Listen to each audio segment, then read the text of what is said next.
ফেসিবাদী সরকারের প্রধান শেখ হাসিনা দেশ থেকে পালিয়েছে, ভারতে আশ্রয় নিয়েছে।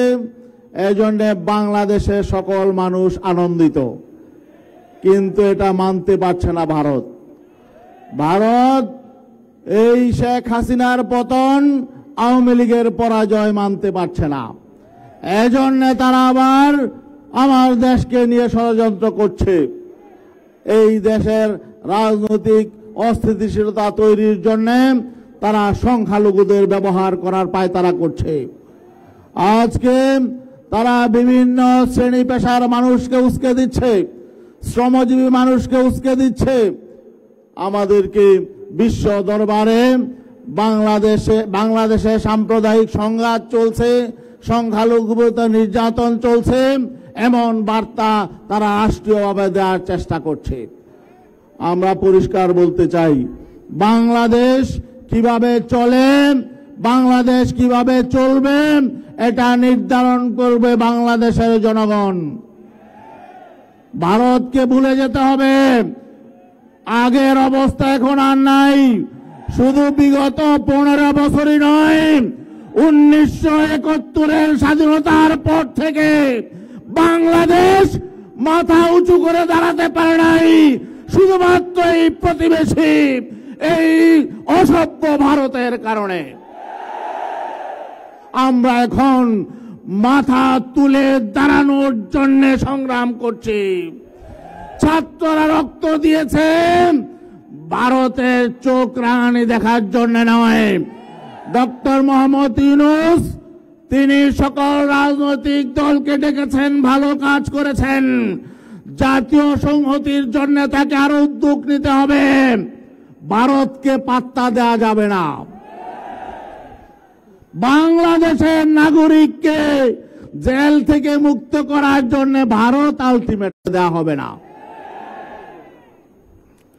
আমাদের শত্রু চিহ্নিত করতে হবে, আমাদের শত্রু মিত্র চিহ্নিত করতে হবে। আওয়ামী লীগ দেশের বন্ধু ছিল না। আওয়ামী লীগ কোন রাজনৈতিক সংগঠনের নাম নয়, কোন গণতান্ত্রিক সংগঠনের নাম নয়।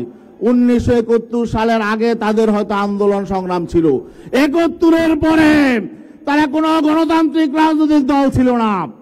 তারা একটি সন্ত্রাসী দলে পরিণত হয়েছে। হাসিনার গোটা আমলে আওয়ামী লীগ কোন রাজনৈতিক সংগঠনের ভূমিকা পালন করে নাই। তারা ফেসিবাদ কায়েম করেছে, কর্তৃত্ববাদী শাসন কায়েম করেছে। অতএব এই সংগঠনের কোন রাজনৈতিক অধিকার বাংলাদেশে থাকতে পারে না। যারা আওয়ামী লীগকে পুনর্বাসনের জন্য চেষ্টা করছেন, আপনারা সতর্ক থাকুন। আবার যদি আওয়ামী লীগ আগামী নির্বাচনে পুনর্বাসিত হয়, পরের নির্বাচনে কিন্তু তারা ক্ষমতায় চলে আসবে। আর তারা ক্ষমতায় চলে আসলে বাংলাদেশ গত 15 বছর যে অবস্থা হয়েছে, এর চেয়ে আরো জঘন্য অবস্থা হবে। পুরোপুরি এখানে ভারতের কর্তৃত্ব চলবে।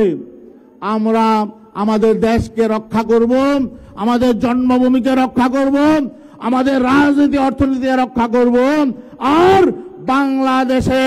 বাংলাদেশকে মাথা উঁচু করে দাঁড়াতে হলে এখানে ইসলামী শক্তিকে যে নতুন ভাবে জেগে উঠতে হবে।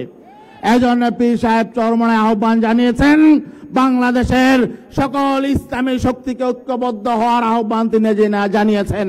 এজন্য আমরা কাজ করে যাচ্ছি। আগামী নির্বাচনে বাংলাদেশে আমরা চাই সকল ইসলামী শক্তি যাতে ঐক্যবদ্ধভাবে নির্বাচনে অবতীর্ণ হয়, এবং আমরা বাংলাদেশে যাতে ইসলামী শক্তি প্রধান রাজনৈতিক শক্তিতে পরিণত হয়। এজন্য ছাত্র আন্দোলনকেও সকল ক্যাম্পাসে কাজ করার জন্য আহ্বান জানিয়ে শেষ করছি। আসসালামু আলাইকুম।